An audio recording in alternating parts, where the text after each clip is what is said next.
Hello, Leeds United fans. Hope you're all doing fantastically well. It is Conor here, sprightly and in a good mood after Leeds United's comeback against Cardiff City. But don't get me wrong, there is still a lot to do for Leeds United. There is still lots more to do in the transfer window, lots more to shape up on. Daniel Thacker's comments after the game illustrated that Leeds need to strengthen in every position. This is from the manager, bar the goalkeeper.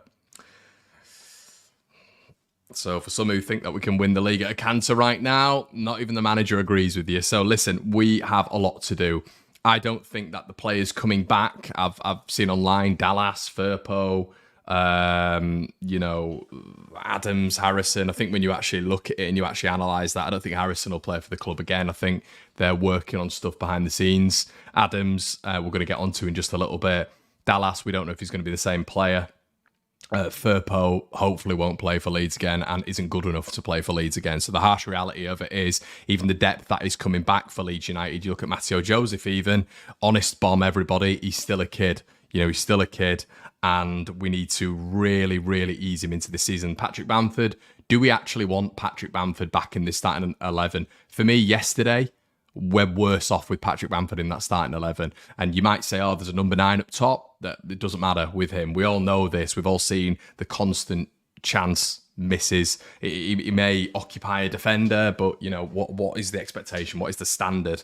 What is the curtain raiser here with Patrick Bamford for him to just stand in the box? I mean, I can do that. If they want me to, just ring me up and I'll get down to Ellen Road and I'll stand in the box and occupy a defender.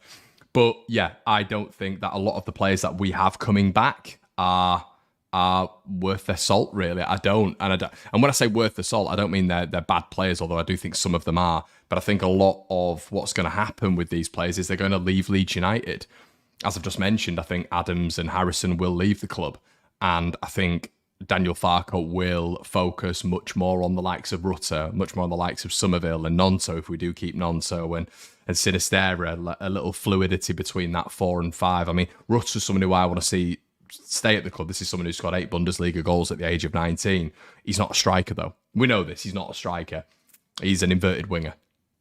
So what do Leeds do there? Is there going to be a sell of Nonto? Is there going to be a sell of Sinistera? I think one of them will go. I think yesterday, when you actually look at the player that was standout for me, I know loads of plaudits have been given to Archie Gray, but for me, Somerville was just insane yesterday. I thought he was absolutely fantastic. And as soon as Leeds started giving him the ball in that central position, he was fantastic. And we saw a little bit of a cam roll there, a different cam roll, not really all about ingenuity and creativity, although his 1-2s were there, but it was all about pace. It was agility. It was running at the defence. It was very different to maybe the guile that we'd expect from a central attacking midfielder. However, that isn't someone who needs to be constantly there. This is someone with Somerville who will step up to the plate, of course, but he's also someone who needs to be, eased into this season as well, being a youngster. So, and is he better off the wing? Probably in the long term, but I thought he was good in that central position yesterday.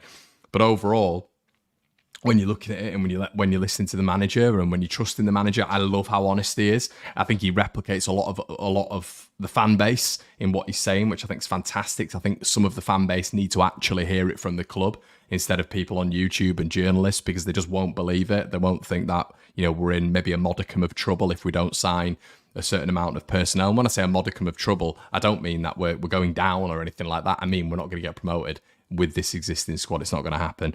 If you look at the teams that were playing on Saturday, they bury us in the first half for me. I think, you look at a Millwall, you look at a Norwich potentially as well.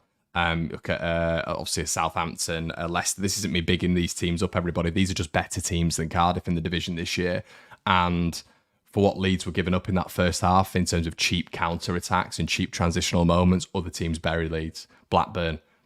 It's one of those, it's an uncomfortable conversation, but it's what Daniel Thacker knows the Championship. He's won it twice on 97 points and 94 points. He knew the depth that he had in that squad. He knows how to get out of this division. And he was illustrating afterwards that he was proud of the team for the point.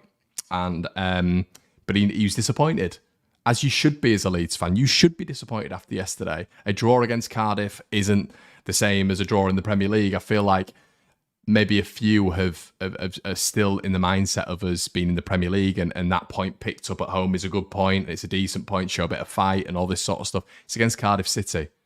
It's against Cardiff City, who are under a transfer embargo, who are predicted to go down by many. We're not talking about a top side in the Championship or even a Premier League side here. So, yeah, I'm still disappointed. I've woken up with a little bit of a fresh idea on what Leeds are going to do, but Birmingham next weekend, obviously new American owners. We've seen the Tom Brady thing all weekend. We've seen them bring in, obviously, Dembele, who scored at the weekend as well, Dion Sanderson. They're looking at a couple of other players, and there's a real positive vibe around Birmingham. They got a good result at Swansea, 1-1 at the weekend, although they'll be disappointed because they conceded the goal right at the end. But what I'm trying to say is, everybody, they're a lot tougher test than Cardiff. Cardiff would have gone down if Reading, they'd have gone down to League One if Reading hadn't have got, obviously, the point deduction that they got. So these are all things that need to be taken into context, because when you don't apply context, it looks like a really good result for Leeds yesterday, or a good result, but it wasn't. And I think that was great that Daniel Thacker illustrated that, as I say, so certain fans will only hear what's being said at the club, and every journalist and every YouTuber is talking nonsense, which is fine. You're entitled to your opinion, but at the end of the day, it's good to hear him speak from the same hymn sheet as a lot of people, top from the same hymn sheet, I should say. So it looks as well this morning that Chelsea have stepped up their interest in Tyler Adams. Fine. We've spoken about it from the start on One Leeds. There's a lot of people who agree as well, but he's always been limited. He's a limited midfielder, and he's a passionate midfielder. He'll go around clapping the fans and giving it the marching on together and all this sort of stuff. He's a ball winner. He's a good tackler. He's fit. But there's many Tyler Adams. Sorry, there's many Tyler Adams in football in general. There's nothing. He's good at what he does. I don't know if he's exceptional at what he does. I think some people overhype him, and have always overhyped him, because he's almost in that David Batty mould, the midfield general, if you will.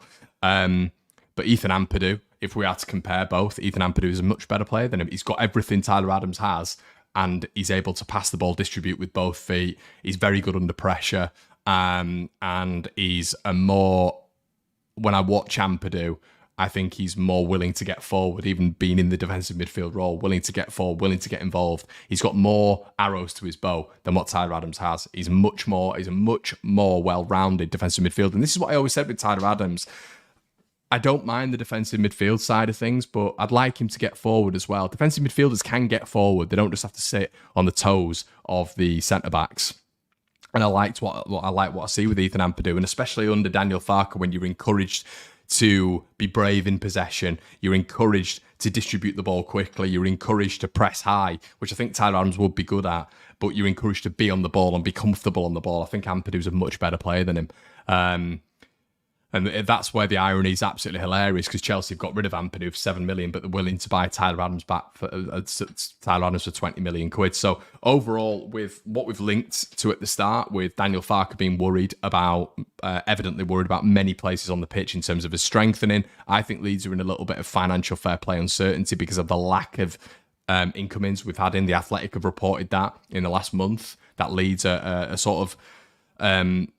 it's going to be difficult for the club to really be able to invest. There's loads of people talking about Gustavo Hamer. There's loads of people talking about Joel Perot. Where's that money coming from? Because the 49ers are an enterprise as well, will have money, but they can't invest in it because of the restraints and the constraints that Leeds United are within right now. We've not sold a player properly. If you think about the last 5 years, the value that Leeds United have got for players, you'd stick Janssen up there for what was it, sort of 5 million? Which is nothing really when you think about it. Obviously, the players have gone out on loan this season, which helps, but they've accrued 3 million for Rodrigo, and it's when you look at the other clubs that have been demoted and the money that they've received and therefore will be able to expend on new signings coming in, it's an absolute chasm. So we're not fishing in the same lake as them anymore. We're not, because we actually can't compete with Southampton and Leicester because of the sales they've had and the restraints that Leeds United have at this moment in time. So there needs to be player sales. So there needs to be a Willian Onso going. There needs to be a Harrison going. There needs to be an Adams going to bolster this squad. And I'm happy with that. I'm happy with that. If we can improve on key positions, if we can improve on the framework and the structure of the squad and bring in quality, I'm happy for those players to go. I really am. I don't get too attached to them. I really don't. So yeah, for me, it's absolutely fine. Tyler Adams going 20 million will help the club. I'd have liked 25, but overall, I think initially we paid 17 million for Adams, so you kind of made a little bit of profit. So let me know what you guys think in the comment section below. Guys, we're going to be back tonight with the debrief with the special guest, which is going to be really good. As well, there's been a couple of people asking about Brownie. Listen, Brownie's just doing his thing. He's got another coaching role. He's doing his thing at Ossett Town at the minute, which is fantastic. So he's just got a lot on at the minute, everybody. So for the debrief, I know there's going to be a fair few people saying, where's Brownie? He's just got a lot on. So, there's probably going to be a lack of Brownie on the channel, which, it's life. These people don't have to come on the channel. It's me saying, do you want to come on? Do you want to come on? And weeks they can't do, weeks they can do. So yeah, don't read too much into it. There's not always like drama. It's always, previous people who've been on the podcast, there's not always drama. It's just people have got busy lives. Let's stop creating this sort of like weird sort of concoction of rumor, which doesn't need to be created. He's Brownie's just doing his thing. He's coaching. He's living life. And, commitments are elsewhere, which is absolutely fine. You can follow him on Twitter, of course you can. I think it's Brownie_89 if you want to get his opinions. But yeah, we're going to be getting other people on the show and stuff like that. And we've got a bit of a special guest coming this evening at 6 o'clock. So guys, have a good one. Let me know what you think about Tyler Adams. Let me know what you think about yesterday. Have your thoughts evolved? Have they not evolved? Let me know what you think. And we will catch you in